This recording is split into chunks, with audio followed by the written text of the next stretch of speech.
ओम नमः शिवाय। हर हर महादेव। स्वागत है आपका आपके खुद के YouTube चैनल पर जिसका नाम है चाचा के फैक्ट्स। मेरा नाम नितिन है।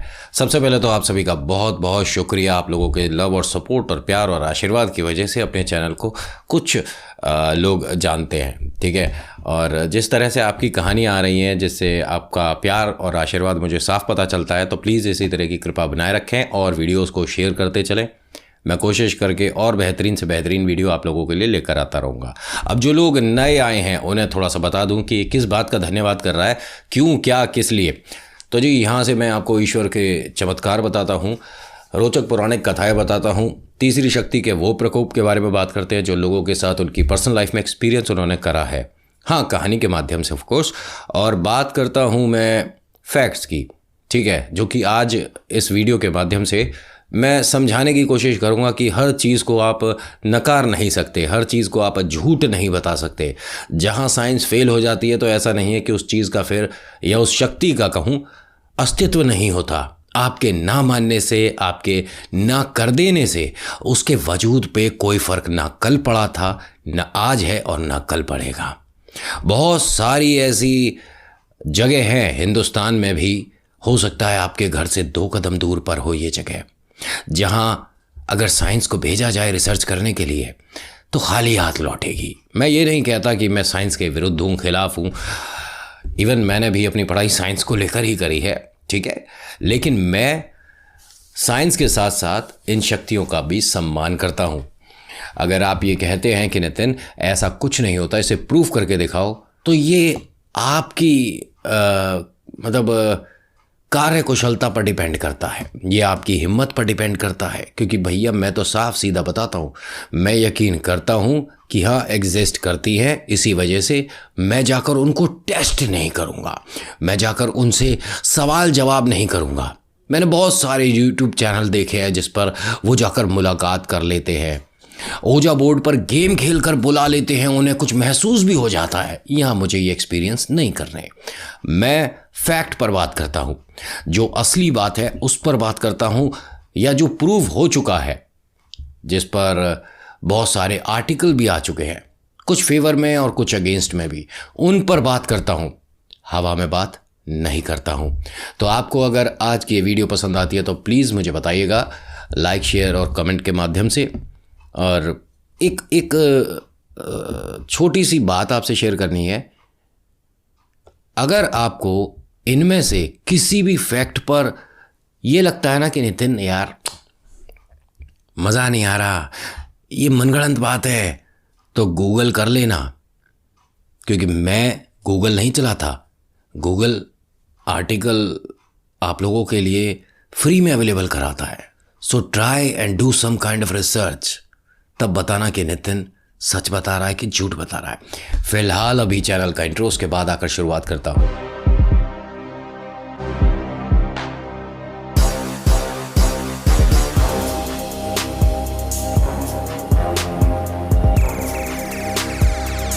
अच्छा, यहाँ मैं आपको एक चीज़ बता दूं कि ये कुछ ऐसे फैक्ट हैं जिसको प्लीज़ आप सुनिए और समझिए कि मैं क्या बताना चाह रहा हूँ।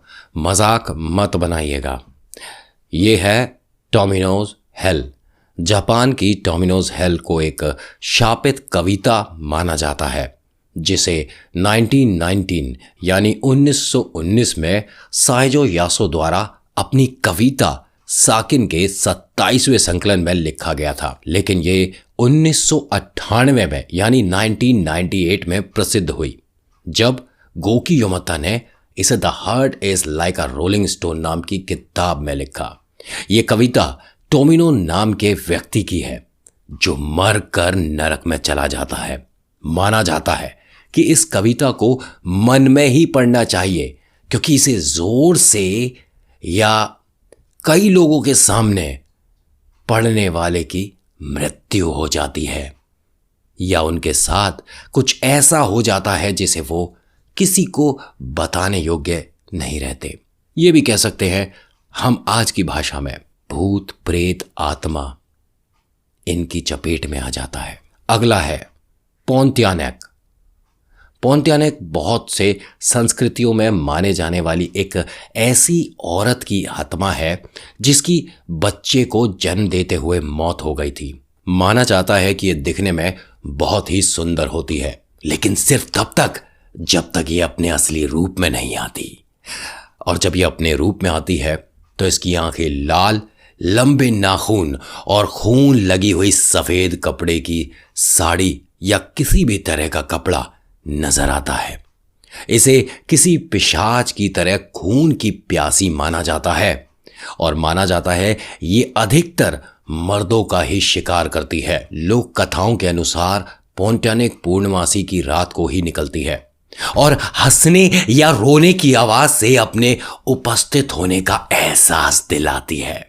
एकाएक आपके आसपास आपको अजीब से हंसने की आवाज आने लग जाएगी, या ये भी कह सकता हूं कि आपको किसी के रोने की आवाज महसूस होगी। अगर आवाज जोर से आ रही है तो यकीनन वो आपसे दूर है, लेकिन आप अगर वहीं खड़े रहते हैं और वो आवाज धीरे धीरे आपके पास आ जाती है तो कहा जाता है कि उसे पलटकर नहीं देखना चाहिए। यह भी माना जाता है वे सामने होगी तो प्लुमेरा के फूलों की तरह खुशबू आने लग जाती है। तो ये कहना गलत नहीं है कि अगर आपके आसपास आपको एकाएक बिना किसी के आए गए कोई अजीब सी खुशबू आती है, हो सकता है आपके पास से कोई होके गुजरा है, जो कि तीसरी शक्ति हो सकती है। सूखते हुए कपड़ों से अपना शिकार ढूंढती है ये। यानी अगर आपने बाहर, जैसे शायद आपको पता हो, हिंदुस्तान में भी कहा जाता है कि रात में अपने कपड़ों को बाहर सुखाने के लिए नहीं छोड़ना चाहिए। कहा जाता है कि पोंटियानेक बाहर सूखते कपड़ों से अपने शिकार तक पहुंच जाती है। तो अगली बार से अगर आप ये कार्य करते हैं तो नितिन की बात मानो, बंद कर देना। अगली है रॉबर्ट द डॉल। एनाबेल नाम सुना होगा आपने, लेकिन मैं आज जो आपको बताऊंगा ये उससे काफी ऊपर है और काफी डरावनी है, काफी भयानक है ये। ध्यान से सुनिएगा इसको। एनाबेल की तरह रॉबर्ट द डॉल को भी एक शापित भूतिया गुड़िया माना जाता है।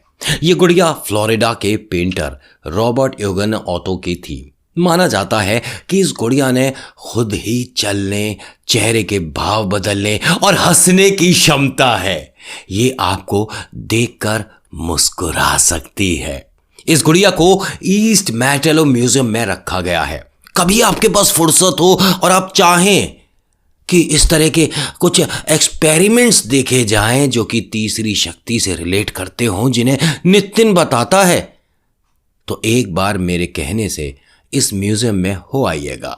माना जाता है कि इसे देखने में कोई बुराई नहीं है, क्योंकि हर व्यक्ति को देखकर मुस्कुराती नहीं है, लेकिन वो इंसान बहुत दुर्भाग्यशाली माना जाता है जिसकी तरफ इसने देखकर अगर हल्का सा भी मुस्कुरा दिया तो उसकी जिंदगी नर्क बन जाती है। नेक्स्ट है ला लोरोना। ला लोरोना अमेरिकी और मैक्सिकन लोक कथाओं के अनुसार ऐसी चुड़ैल या आत्मा है जो रात को पानी वाली जगह जैसे नदी या नालों के किनारे अपने बच्चे को ढूंढते हुए रोती हुई घूमती है। इसीलिए इसे द वीपिंग वुमेन भी कहा जाता है। वहां के लोक कथाओं के अनुसार मारिया नाम की खूबसूरत औरत जो 2 बच्चों की माँ होती है, वो किसी दिन अपने पति को किसी दूसरी औरत के साथ देख लेती है, जिससे मारिया इतनी ज़्यादा गुस्सा हो जाती है कि अपने छोटे बच्चे को पानी में डुबा देती है। इसके बाद मारिया को अपनी गलती का एहसास होता है, तभी वो भी उसी पानी में डूबकर मर जाती है। माना जाता है इस घटना के बाद मारिया अपने बच्चों की तलाश में रोते हुए पानी के किनारे घूमती है। ये भी कहा जाता है कि मैक्सिको में घर के आगे पानी जमा नहीं होने देते, क्योंकि कई बार मारिया के आने का अंदेशा लोगों को हुआ है। और हाँ, वहाँ के लोगों ने मारिया की इस रोने की आवाज़ को अपने मोबाइल से रिकॉर्डर से रिकॉर्ड करने की कोशिश करी है, तो वो रोने की आवाज़ बदल कर ना जाने किस चीज़ की आवाज़ आने लग गई। खैर, इसके पीछे अभी भी साइंस रिसर्च कर रही है। ओकिगारा सुसाइड फॉरेस्ट जापान में स्थित एक जंगल, और इसे सुसाइड फॉरेस्ट भी कहा जाता है क्योंकि 1950 के बाद इस जंगल में 500 से भी ज़्यादा लोगों ने आत्महत्या कर ली थी। इस जंगल में चारों तरफ लोगों के कपड़े व जूते दिखने को मिलते हैं और कोई भी अकेला इस जंगल में जाने से कतराता है।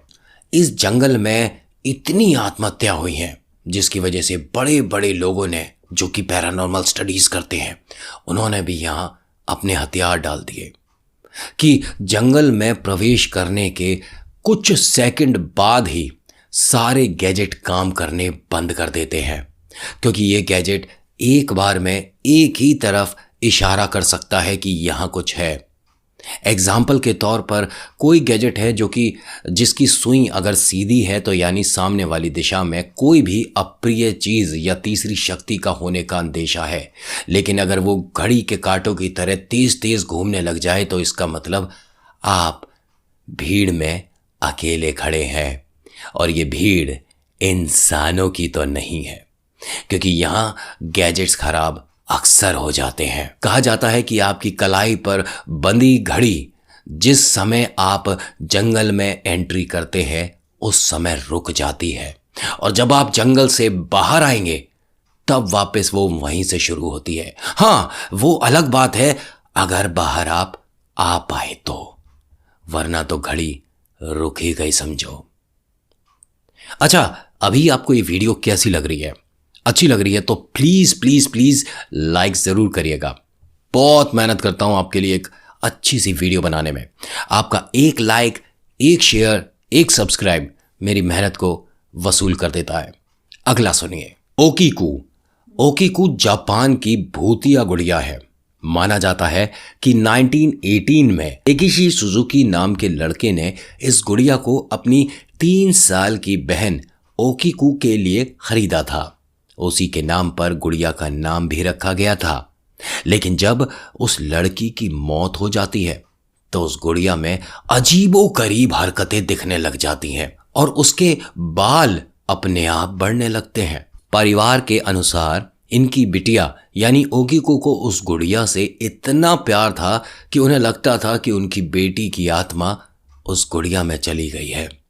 इसके बाद परिवार ने उस गुड़िया को जापान के मेनेंजी टेम्पल में दे दिया, और माना जाता है अब भी इस गुड़िया के बाल बढ़ते रहते हैं और मंदिर का साधु इसे समय समय पर काटता रहता है। अब आपको ये मजाक लग रहा है या मनगढ़ंत बात है? कभी मौका लगे तो एक बार जापान में इस गुड़िया के दर्शन कर लेना। अगला, Ouija board name. Ouija board जो कि एक विशेष प्रकार का बोर्ड होता है जिसे कि आत्माओं को बुलाने और उनसे बात करने के लिए इस्तेमाल किया जाता है। ये बोर्ड जितना रहस्यमय और डरावना है उतना ही डरावना इसके नाम की उत्पत्ति भी है। इसके इन्वेंटर का कहना है कि इसका नाम ओएजा इसलिए रखा गया क्योंकि बोर्ड ने उन्हें ये नाम खुद बताया था, और ओएजा का मतलब गुड लक होता है। यानी ये बोर्ड आपको पहले ही गुड लक बोल देता है, क्योंकि आगे आने वाला समय कोई गारंटी नहीं है कि कैसा होगा। कहा जाता है कि इस बोर्ड का बहुत सारे लोगों ने इस्तेमाल किया है। कुछ लोगों ने मतलब अपने आप ही इस बोर्ड को खुद बनाया, डिज़ाइन करा और फिर ट्राई करने लग गए कि कैसे तीसरी शक्ति को हम बुला सकते हैं, उससे अपना काम निकाल सकते हैं। लेकिन उन सभी का आज तक इलाज ही चल रहा है। तो प्लीज़ इन बातों को मजाक मत समझना और इनसे कभी उलझना भी नहीं, क्योंकि ये एक ऐसा वन वे है जहां से वापसी बड़ी मुश्किल दिखेगी। हाँ, वो अलग बात है कि अगर बालाजी आपके साथ हैं तो आप इस ट्रैक पर जाएंगे ही नहीं। लेकिन अगर आपको एक्सपेरिमेंट करने हैं, आप नहीं मानते ऐसा कुछ होता है, तो मैंने आपको जो जो जगह बताई हैं, क्यों ना वक्त निकाल कर एक बार ट्राई कर लो जाकर। तो अब मेरे यहाँ 3 सवाल हैं आप लोगों से। पहला सवाल कि आपको इनमें से कौन सा फैक्ट थोड़ा डरावना लगा। दूसरा सवाल, क्या इनमें से आपने कोई सा फैक्ट पहले सुना था। तीसरा सवाल, आप चाहते हो कि इनमें से किसी में एक मैं पूरी वीडियो आप लोगों के लिए लेकर आऊँ। कोई सा भी एक फैक्ट आप जिसकी सबसे ज़्यादा डिमांड करेंगे, मैं नेक्स्ट वीडियो में कोशिश करूँगा कि उसे अपलोड किया जाए। और हाँ, एक और मैं आपको बात बता दूँ कि उसको अच्छे से डिस्क्राइब करूँगा, एक एक बात बताऊँगा। और यहाँ पहले मैं एक बात आप लोगों के साथ शेयर करता हूँ जो मेरे पास एक मेल आई है। उन्होंने कहा है कि नितिन भाई कि आपकी ही एक वीडियो में आपने एक काम को मना किया था और हमने उस चीज़ को मतलब पहले तो करके देखा और हाँ, हमने तीसरी शक्ति का मजाक भी बनाया। तो मैं पहले भी बहुत बार बोल चुका हूँ, इस बार फिर बोलता हूँ कि इनका मजाक नहीं बनाना चाहिए। अगर आप कितने भी निडर हैं तब भी मैं नहीं कहता कि आप प्लीज़ इनको झूठ मानो या सच मानो।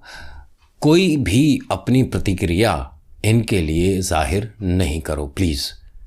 इनके बराबर वाला जो मकान है बहुत समय से खाली था, ठीक है, लेकिन वो मजाक उड़ाने के बाद या वो चीज़ मना करने के बावजूद इन्होंने जो वहाँ करी है, उसके बाद से इन्हें लगातार उस घर में रात में किसी के सरकने चलने या मतलब अजीब सी कुछ आवाज़ें शुरू हो चुकी हैं। तो मैंने इनको बस एक ही बात बोली है कि बजरंगबली का नाम लो और बालाजी सच में आप तक कोई कष्ट नहीं आने देंगे, लेकिन उन शक्तियों का भी मजाक मत बनाना। हाथ जोड़ो और बोलो कि हमसे गलती हो गई, हो सकता है उन्हें आप पर दया आ जाए। बाकी आज की वीडियो में इतना ही। आज की वीडियो आपको कैसी लगी प्लीज़ मुझे बताइएगा ज़रूर। अच्छी लगी तो लाइक शेयर कमेंट करिएगा। चैनल पर पहली बार आए हैं और आपको अच्छा लगा है तो सब्सक्राइब करिएगा। लेकिन हाँ, 2-4 वीडियो देख लीजिए, क्योंकि मैं सिर्फ फैक्ट नहीं बताता, ईश्वर से जुड़े चमत्कार, फैक्ट और रोचक पौराणिक कथाएं और साथ ही साथ तीसरी शक्ति के प्रकोप जो लोगों की पर्सनल लाइफ में हुआ है सब शेयर करता हूँ। देखते हैं कि आप कौन से माध्यम से मेरे साथ जुड़ते हैं। So thank you so much for watching. मेरा नाम नितिन है। मुलाकात करूँगा आपसे एक अगली वीडियो में। हर हर महादेव, जय भोलेनाथ। धन्यवाद।